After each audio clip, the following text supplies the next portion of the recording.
जय Shri Ram. MGSU Bikaner exam 2026 और आज जो गेस्ट पेपर रहेगा वो BA बीएड फोर्थ ईयर यानी BA बीएड फोर्थ ईयर का सब्जेक्ट हिस्ट्री सेकंड का एग्ज़ाम होने वाला है। तो उसी BA BEd fourth year history subject second का ये गेस्ट पेपर रहेगा। महत्वपूर्ण टॉपिक्स का चुनाव किया गया है जो एग्ज़ाम में पूछे जाते हैं और उन्हीं महत्वपूर्ण टॉपिक्स को यहाँ पे लिया गया है।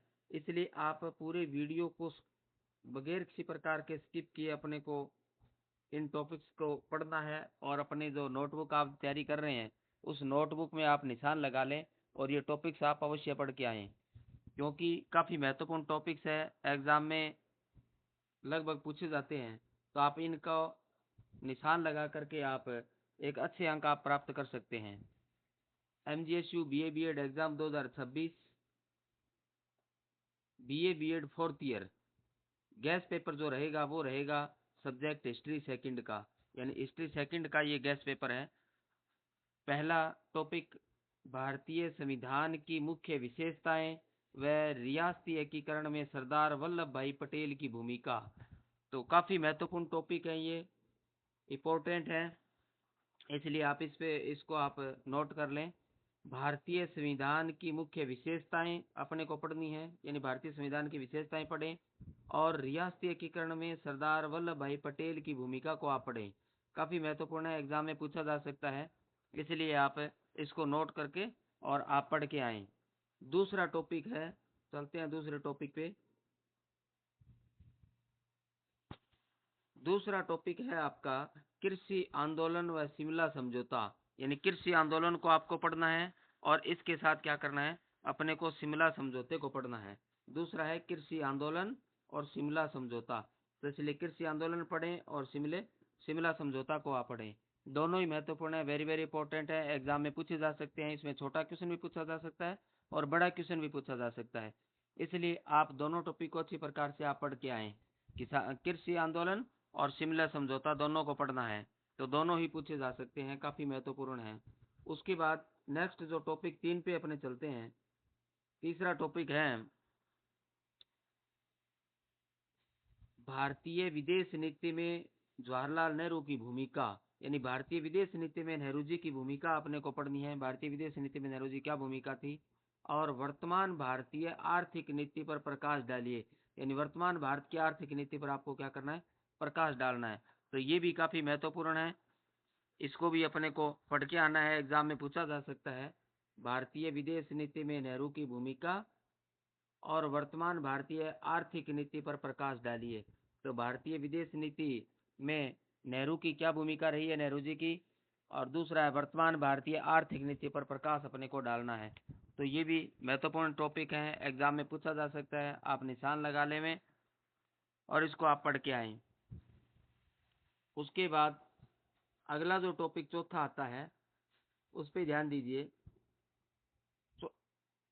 4 नंबर, एक राजनीतिक दल के रूप में भाजपा, यानी एक राजनीतिक दल के रूप में भाजपा, यानी जो अंतर्राष्ट्रीय जो अपनी राजनीतिक पार्टियां हैं उनके अंतर्गत आपको भारतीय जनता पार्टी को पढ़ना है और आज़ाद भारत में हिंदू महासभा की भूमिका, और आज़ाद भारत में हिंदू महासभा की भूमिका क्या रही है ये आपको पढ़ना है। तो ये भी दोनों ही काफ़ी महत्वपूर्ण टॉपिक है, अवश्य पढ़ के आइए। एक राजनीतिक दल के रूप में भाजपा को पढ़ना है अपने को और आज़ाद भारत में हिंदू महासभा की भूमिका अपने को पढ़नी है। तो ये भी काफ़ी महत्वपूर्ण टॉपिक है, दोनों एग्जाम में पूछे जा सकते हैं, आप अवश्य पढ़ के आएँ। आगे नेक्स्ट टॉपिक पे चलते हैं अपने, पांचवा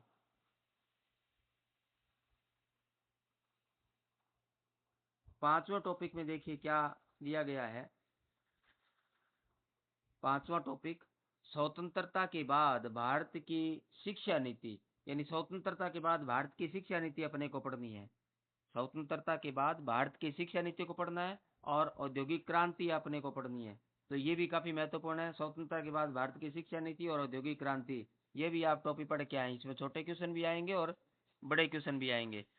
तो स्वतंत्रता के बाद भारत की शिक्षा नीति व औद्योगिक क्रांति, तो इनको भी अपने को क्या करना है, पांचों टॉपिक में स्वतंत्रता के बाद भारत की शिक्षा नीति को भी पढ़ना है और औद्योगिक क्रांति को भी अपने को पढ़ के आना है। तो ये भी काफ़ी महत्वपूर्ण टॉपिक है, इसको भी आप पढ़ के आए, एग्जाम में पूछा जा सकता है।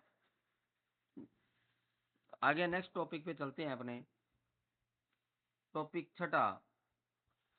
छठे टॉपिक के अंतर्गत अपने को क्या पढ़ना है कि स्वतंत्रता आंदोलन में महिलाओं का योगदान, यानी स्वतंत्रता आंदोलन में महिलाओं का क्या योगदान है और भारत में रियासती एकीकरण के चरण अपने को पढ़ने हैं।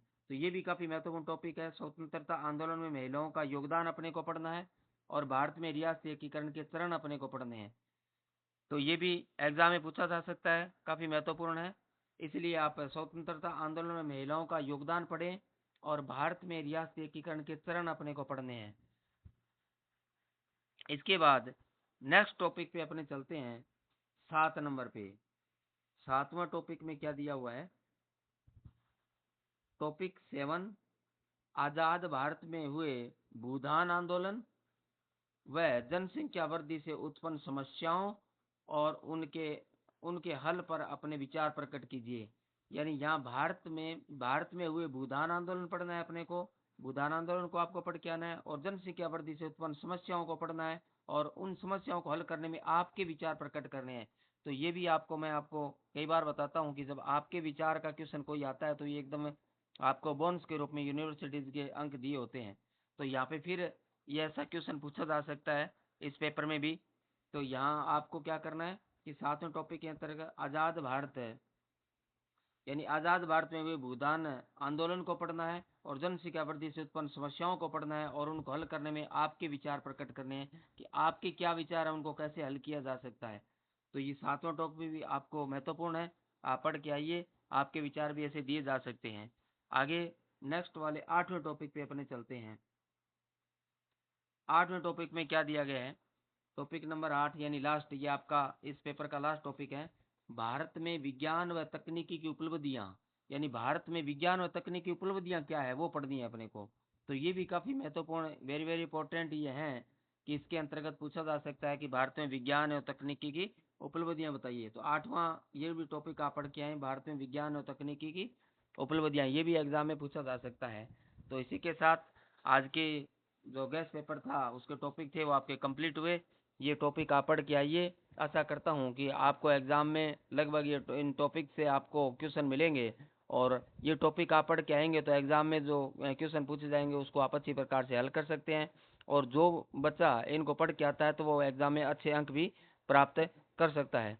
तो इसलिए आप टॉपिक को पढ़िए और एग्जाम में अच्छे अंक प्राप्त किए। इसके अलावा यदि किसी ने चैनल को सब्सक्राइब नहीं किया तो सब्सक्राइब कर लेवें और बेल आइकन को दबा लेवें, ताकि और जो गेस्ट पेपर आएंगे आपके अन्य पे एग्जाम्स के, तो वो भी आपको समय समय पे उन वीडियो के नोटिफिकेशन आपको मिल जाए और आप लाभ उठा सकें। इसलिए चैनल को सब्सक्राइब करें, बेल आइकन को दबाएं, ताकि आप नए वीडियो के नोटिफिकेशन आपको तुरंत मिलते रहें। यदि आपके और भी अन्य साथी हैं उनको भी आप ये लिंक शेयर करें ताकि वो भी गेस्ट पेपर का लाभ उठा सकें, उनके भी एग्जाम में अच्छे अंक आ सकें। तो इसलिए आप भी तैयारी कीजिए और भी जो आपके दोस्त हैं उनको भी भेजिए, वो भी अच्छी प्रकार से तैयारी कर सकें। धन्यवाद। जय श्री राम। एग्जाम के लिए सभी को बेस्ट ऑफ लक।